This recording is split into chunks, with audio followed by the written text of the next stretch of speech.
पंजाब केसरी में आप सबका स्वागत है। मैं हूं चंद्रशेखर धरनी। हरियाणा के कैबिनेट मंत्री, ऊर्जा मंत्री, परिवहन मंत्री, श्रम मंत्री अनिल विज हमारे साथ मौजूद है, बातचीत करेंगे। विज साहब, स्वागत है पंजाब केसरी में आपका। धन्यवाद। विज साहब, जिस प्रकार से पश्चिम बंगाल के रिजल्ट अभी तक देखने को मिले हैं, उसको लेकर आपकी प्रतिक्रिया क्या है? ये ऐतिहासिक जीत है और ये बहुत बड़ा इशारा करती है कि हिंदुस्तान की जनता ने सारी पार्टियों को नकार दिया। एक एक पार्टी का एक्सरे करके देख लिया कि इस देश को आगे बढ़ाने के लिए, इसका विकास करने के लिए, इसकी सीमाओं की सुरक्षा करने के लिए, लोगों को सुविधाएं देने के लिए इस देश में केवल एक ही पार्टी है, उसका नाम है भारतीय जनता पार्टी। इसलिए जहाँ जहाँ चुनाव हो रहे हैं भारतीय जनता पार्टी जीत रही है। हरियाणा जीते, दिल्ली जीते, बिहार जीते, बॉम्बे जीते, अब वेस्ट बंगाल जीते, असम जीते। आगे भी जहाँ जहाँ चुनाव होंगे, अब पंजाब के आ रहे हैं, आप देखना कि पंजाब में कितनी भारी मतों से भारतीय जनता पार्टी विजयी होगी। जिस प्रकार से देश के केंद्रीय गृह मंत्री अमित शाह 15 दिन लगातार रहे, 3 दर्जन से अधिक जनसभाएं देश के प्रधानमंत्री नरेंद्र मोदी ने संबोधित की। देखिए, हमारी संगठनात्मक पार्टी है, हमने जुगाड़ में तो अपनी पार्टी बना नहीं रखी। हमारा संगठन है, नीचे से लेके बूथ प्रधान से लेके ऊपर तक, राष्ट्रीय अध्यक्ष तक हमारा संगठन बना हुआ है। सबको समय समय पर प्रशिक्षण दिया जाता है, सिखाया जाता है, बताया जाता है। हमारी संस्कारित पार्टी है, विचारधारा वाली पार्टी है, इसमें सभी काम करते हैं। और जिस प्रकार से अमित शाह जी ने और नरेंद्र मोदी जी ने इस बार वहाँ पर जाकर विशाल रैलियों को संबोधित किया, वो विशाल रैलियाँ देख के ही अंदाज़ा लग गया था कि इस बार बंगाल में भारतीय जनता पार्टी आएगी। विज साहब, आप पुराने पॉलिटिशियन हैं। जिस प्रकार से सीपीआई, सीपीएम, ममता दीदी, लगातार इन्हीं का आधिपत्य रहा है बंगाल में, तो बीजेपी की इस दस्तक को आप कैसे देखते हैं? देखिए, मैं आपको बता रहा हूँ ना कि अब पार्टियों ने, लोगों ने सारी पार्टियों का एक्सरे कर लिया है। ये सारी खोखली हैं, इनकी कोई नीतियाँ नहीं है, कोई इनकी विचारधारा नहीं है, केवल सत्ता को हथियाना इनका मकसद है। नीतियों वाली पार्टी केवल एक है, उसका नाम है भारतीय जनता पार्टी। कई स्टेट आपने गिनाए जहाँ बीजेपी आ चुकी है, अब अगली बारी किस स्टेट की?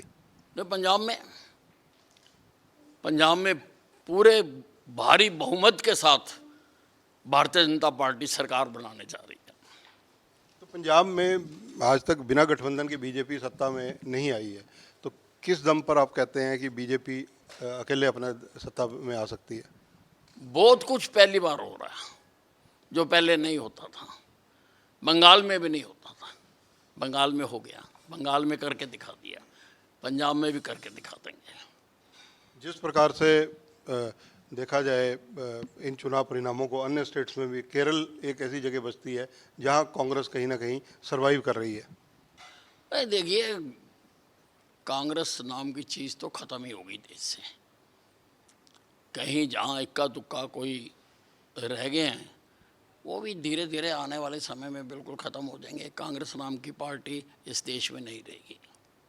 पंजाब के अंदर किन मुद्दों पर बीजेपी चुनाव लड़ेगी? हमारा एक ही मुद्दा है, सब जगह पर एक ही मुद्दा है, विकास हमारा मुद्दा है, लोगों को सुरक्षा देना हमारा मुद्दा है, इंफ्रास्ट्रक्चर हमारा मुद्दा है, स्वास्थ्य सेवाएं देना हमारा मुद्दा है। हमारा तो सब जगह एक ही मुद्दा है। और पंजाब में आम आदमी पार्टी के जो 7 राज्यसभा सदस्य अब बीजेपी में आ चुके हैं, उनको लेकर कहीं ना कहीं आम आदमी पार्टी की तरफ से जो प्रतिक्रियाएं आ रही हैं वो काफ़ी विपरीत आ रही हैं। उधर से कहा जा रहा है कि ये असंवैधानिक प्रक्रिया की गई है। नहीं, असंवैधानिक कैसे? जब राज्यसभा के चेयरमैन ने उनको एक्सेप्ट कर लिया तो ये उनसे ऊपर तो है नहीं, तो उनको एक्सेप्ट कर लिया। वो अच्छी विधिवत भारतीय जनता पार्टी में शामिल हो चुके हुए हैं। वो हमारी पार्टी के अब आदरणीय माननीय सांसद हैं और लग के सारे पंजाब में अब चुनाव में काम करेंगे। साहब, जिस तरह से पिछले लगभग 3-4 महीने से पंजाब केसरी के संस्थानों के साथ आम आदमी पार्टी का रवैया रहा है, उसको लेकर क्या कहेंगे? देखिए, ये पार्टी है ही नहीं, ये तो जुगाड़ है।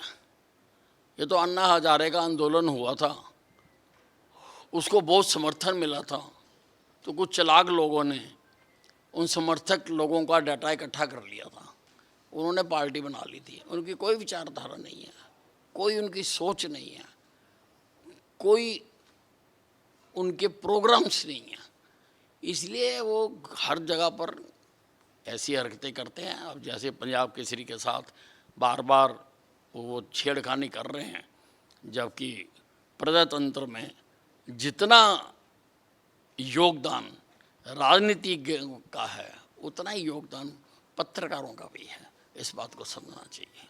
धन्यवाद। तो ये हैं अनिल विज।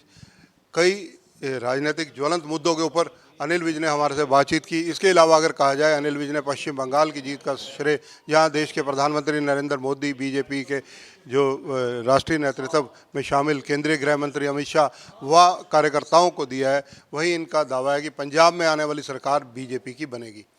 कैमरामैन संजय सिंह के साथ चंद्रशेखर धरनी, पंजाब केसरी टीवी, चंडीगढ़। हमसे जुड़े रहने के लिए हमारे YouTube चैनल को सब्सक्राइब करें और नई वीडियो की नोटिफिकेशन के लिए बेल आइकॉन को दबाएं। अगर आप ये वीडियो Facebook पर देख रहे हैं तो लाइक जरूर करें और ज्यादा से ज्यादा शेयर करें। धन्यवाद।